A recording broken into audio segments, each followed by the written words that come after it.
Hello everyone, welcome to the channel. In this video, we are going to discuss about the architecture of 8086 microprocessor. Here, this is the diagram of the architecture of 8086 microprocessor.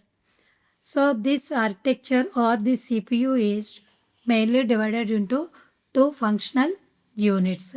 They are nothing but first one is BIU, bus interface unit. Second one is EU, execution unit. Coming to this figure, so the upper part of this architecture is known as BIU, bus interface unit, and the lower part of this architecture is known as EU, execution unit. And in the bus interface unit, if you see or observe, we have this is instruction stream byte queue, and these are segment registers with IP, and this is the sigma block, and it is connected to the buses. So if you come to this BIU, you have one is queue, next one is segment registers, and then we have sigma block. These are the main parts in the BIU. We'll discuss what is the function of BIU. The BIU first sends out addresses and fetches instructions from the memory. Then it reads data from the memory or from the input device. It writes data to the memory or into the output device. This is the function of BIU. So BIU communicates with the memory and input-output devices. It sends the addresses and fetches instructions from the memory, or it reads data from the memory or I/O devices, or it writes data into the memory or I/O devices. From this, we can say BIU interfaces the 8086 to the outside world. It is the connection one, and it provides all external bus operations. In order to communicate with outside environment or outside world, we have to use these buses, and all are connected to this BIU. Next, coming to the execution unit. The execution unit simply receives the instructions from and data from the BIU, and it performs the operation, whatever may be the operation according to the instructions, and stores the results in the registers. Or if you want to store the result in the memory, then it simply gives them to the BIU so that they can be stored in the memory. So if you go to this figure, the BIU unit simply takes the instructions from the BIU and executes or performs the operation in this circuit and stores the results in the registers. Otherwise, it will send them to the BIU so that BIU can send it to the outside environment or store them in the memory. Here, an important point to be noted is this EU has no connection to the system buses and outside world. It only receives its inputs from the BIU, sends its output to the BIU. That means it communicates through only BIU. This is the function of EU. Now coming to the important block in BIU.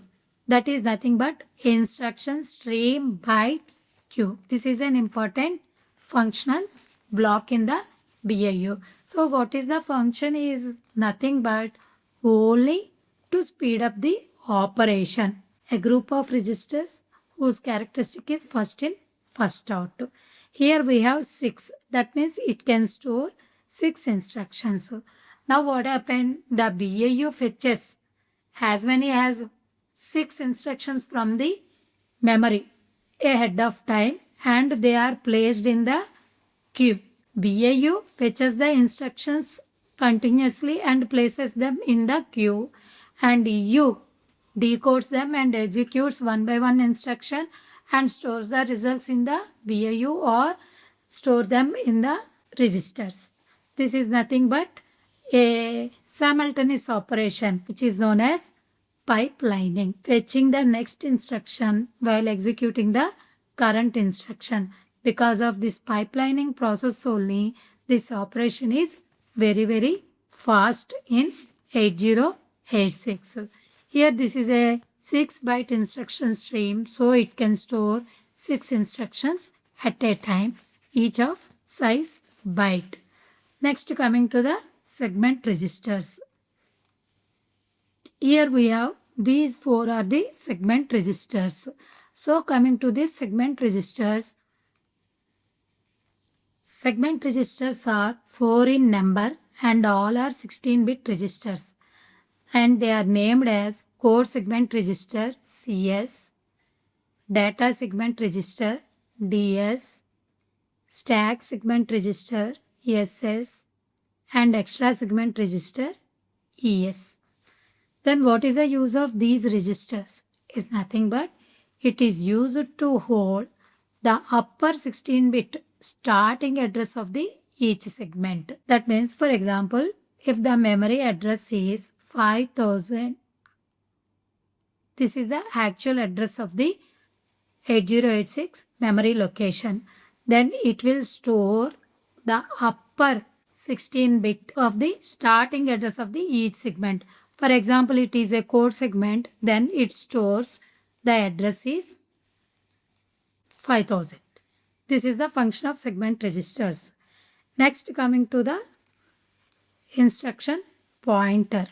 Instruction pointer is denoted by IP and it is also a 16-bit register. It is used to hold the 16-bit offset, which is also called as displacement, from the starting of the core segment to the next instruction byte to be executed. That means, for example, take the same one, 50,000H is the physical address, the actual address of the memory location of an 8086 microprocessor. Then the instruction pointer holds the 16-bit offset. That means nothing but the lower 16-bit address. If the microprocessor executing an instruction 51324 location, then the IP will store the difference between starting of the segment, that is 50,000, and what is the next instruction to be executed. If it is the current instruction, the next instruction will be 51325. Then here the lower 16-bit address, nothing but 1325H is the contents of instruction pointer. So the instruction pointer holds the 16-bit offset or displacement from the starting of the core segment to the next instruction byte to be fetched. Now, coming to the definition, some definition. Base address. What is meant by base address? The part of the address held by segment registers is called base address, and this is of 16-bit length. So if you take the contents of CS or SS or DS or ES, then that is called base address. Next, effective address, offset, logical address or displacement. What is this? It is nothing but the part of address held by the instruction pointer. That means if you take IP contents, then that is called as effective address or logical address. Then coming to the physical address. Physical address is the actual address of the memory location, which is of 20-bit length, we know. How will you calculate? We are taking 16-bit address, base address, 16-bit offset. Then how will you calculate physical address? Is nothing but physical address is equal to base address into 10 plus offset. For example, in the previous case, we have the base address is, this is the contents of CS called as base address, and IP contents are nothing but 1325. 132.5. Then what is the physical address? Physical address is equal to base address into 10 plus 132 per offset, which is nothing but 51325H. This is the physical address. So what is the physical address? Let's check here. Here this is the physical address. Right. Now coming to the sigma block. Sigma block is nothing but address generating circuitry. Here we are generating the physical address by means of our mathematical calculation. But in microprocessor, how it will be generated?